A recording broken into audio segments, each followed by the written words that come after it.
welcome to this short video on monitoring versus evaluating. Today we're going to talk about what is monitoring and what is evaluating and how these processes are different. So the first thing we're going to look at is monitoring. Now, monitoring is something that will take place during your personal development program or during your PDP, and the reason that we do this is to allow us to check to see if we're making progress within the PDP and to see if the PDP is actually working. Now, from that, we can start to make some judgments about whether or not our PDP is working, and we can then begin to make some adaptations because we want to make sure that as you improve, as you get better at whatever factor you're trying to develop, we want to make our training harder. Now, if you weren't seeing progress when you've been continually monitoring, you might want to make some adaptations to your program to make it easier. And if we've met our goals and our targets that we've set for ourselves, we're then going to begin to set new goals and new targets again so that we're continually striving to improve.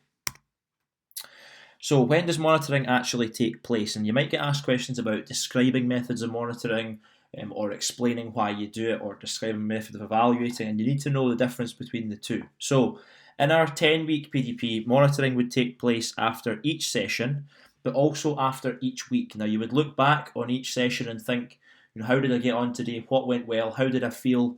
How far did I manage to run? Or how many shuttles did I manage to hit in a row?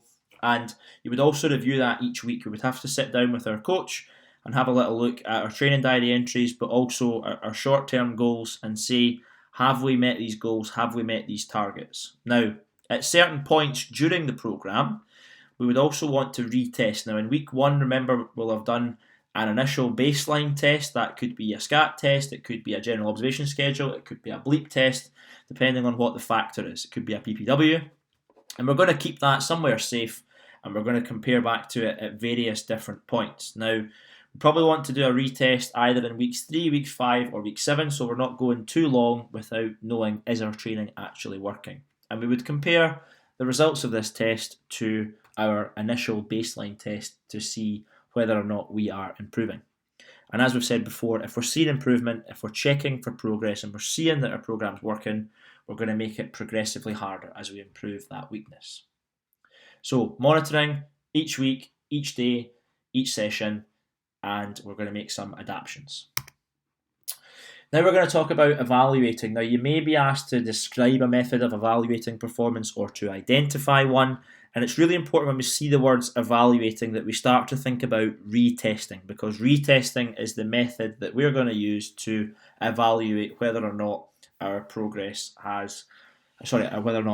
has worked. So evaluating takes place at the end of the PDP. It's going to be the very last week. If you think about this in terms of your teachers at school, at the end of the year, you're going to probably set exams for your hires, and your teachers will get those results and they can start to look back and make some judgments about whether or not we managed to achieve our target grades this year. So at the end of your PDP, you would retest, and we would then sit down with our coach and evaluate how effective our PDP has been. But the main method we're going to use to evaluate our progress is going to be to retest. So for example, if I was trying to improve my CRE during a 10-week training program, in week 1, I would have completed a bleep test and say I scored 10.1 in that bleep test.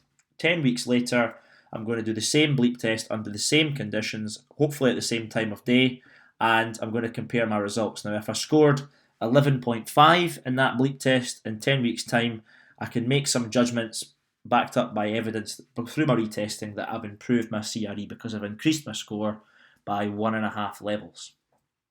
Other things you may also do during the evaluation process is to start thinking about, was the program too long? Was 10 weeks long enough for me? Did I actually see enough improvement in that 10 weeks?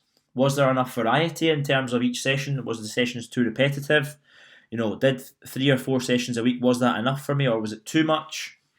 What was your training partner like? Were they at the right level, with the right skill level, or were they too fit in terms of if you were doing fitness or a skills program?